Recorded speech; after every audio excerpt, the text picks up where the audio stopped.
Hi guys, it's Makana here, and I'm doing a reading. I've been traveling, doing some deep inner healing, so thanks for your patience with getting the video up. I'm gonna be getting in a more regular timeline, but I'm really excited to share with you today because I'm in Baza in España. This is the land of my ancestors, and I can feel their presence, their heartbeats. It's been a really excellent journey so far, and yeah, I'm just excited to share this energy in this place. Feels really magical, and I'm just really lucky. And I'm right by several churches, so you're going to hear them serenading us and letting us know the time. So today is a general reading, and our first card is the Star. I actually drew this card yesterday, the Star in reverse. Second card, the World. Oh my gosh, I drew this card yesterday too. Okay, and this is a new card for today, the Lovers. So big energy. These are three major arcana. I'm just gonna take this in. I'm just really excited. This is just kind of a lot all of a sudden. So the Star in reverse is a beautiful card indicating that there is a little bit of sense of something blocking your light just at this very moment, and that's echoed in the World reversed. So it's almost like the world's at your fingertips.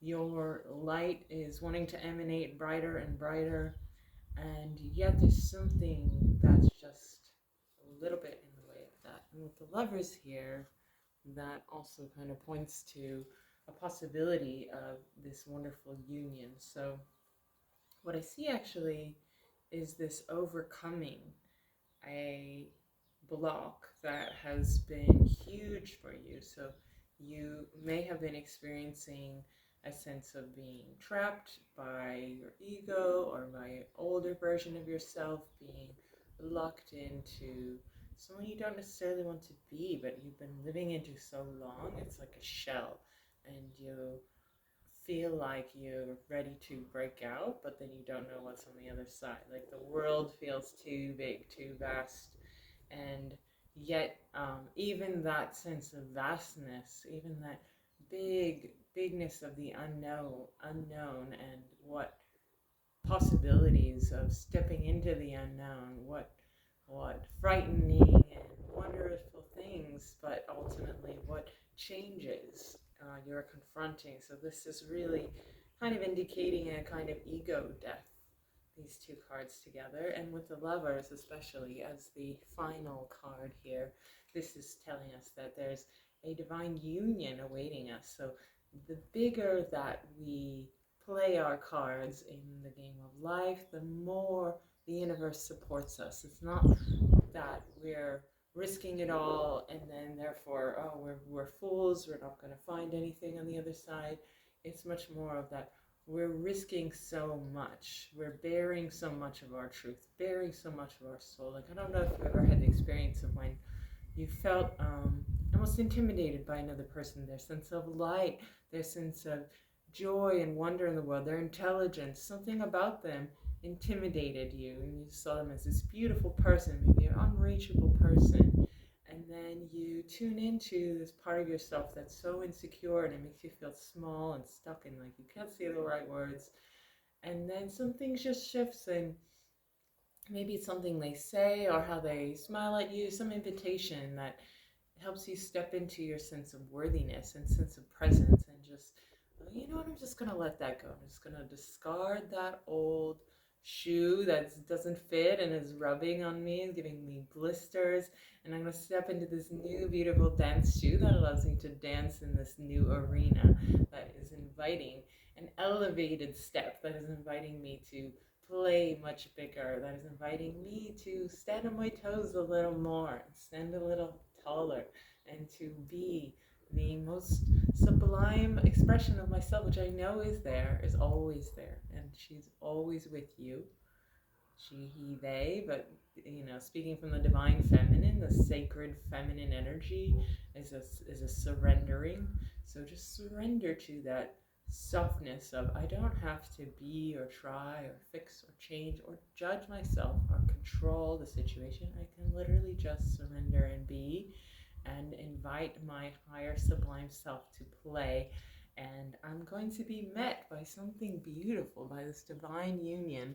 And what we see here is this sense of death of old self. And I talked about feet. It's interesting. It's sort of like, what are our feet and our legs are the parts that carry us, are the parts that propel us forward in our lives. So something that before maybe was keeping us stuck, this is an invitation to use your feet in a new way, to use that sense of inner propulsion to bring you forwards to meet the unknown and not just rest in decay and death. That's saying no to life. That's saying, no, I'm not going to break out of my shell. I'm just going to wither here.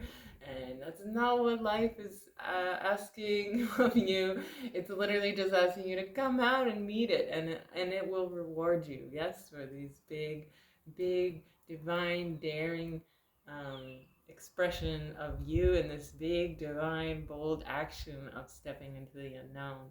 So step, dance, play, swim, find a way to make this a surrender of the most sublime nature and find a way to find your joy in it, because there's so much light possible indicated in this card. There's like the universe, the galaxy is like birthing a star. That's you. Wants to come out. This earth, being illuminated from behind. And as soon as this moon comes out of the way, the earth will be revealed, and this wonderful, wonderful planet full of life just coming into the light and being met by so much intrigue, by so much delight, by so much wonder and gentleness. And look at the helping hand, even a sense of hospitality. So there's a sense of support of you, immense support. You are being so cared for in this. And don't think you're not. Don't think you're going to be dropped. Even if you were, there's it's kind of a creepy ocean floor, but there is something there to catch you, okay? And it's nothing to fear, even though it's creepy, eerie, like the worst thing that can befall us is on this plane of existence, is death. But death is not what we fear, because what we really fear is nothingness. And there is absolutely no such thing in the universe. Even the blackness of space has stuff in it. I swear to you, I'm not making this up. It has these little invisible particles, they call God particles, that are just matter, that are invisible but doing things, who knows what things. But even the nothing has substance, has bits that are awake and alive, and even though it's cold and vast and unknown and mysterious, what we fear, the nothing, just doesn't exist. So you can surrender your fear. I don't know if that's a beneficial way to think about fear. Sometimes I like to think about the worst case scenario to reassure my anxious mind, but maybe you're different. Maybe it supports you more to think about the best case scenario. And so what is the best case scenario here? Stepping into your light, stepping into this embrace of the world seeing you in your light and welcoming you and greeting you and shining its light in return. And we need so much more of that, and the world needs so much more of that, and will reward you for this. I know in my heart of hearts, and I know that your light deserves to shine, wants to shine, is welcomed in this plane, and that is just your birthright. That is just the truth. So let it be free and dance the dance of the divine surrender into the unknown, and you will be welcomed. So thank you for joining me on our reading today. I hope this delights your soul, resonates, and I hope the message is relevant in all the ways it needs to be. So may this land and help you align and center in your peace, in your beauty, and your truth, and your love. And all of my best to you. So much love. I'll catch you next time. Bye. Ciao.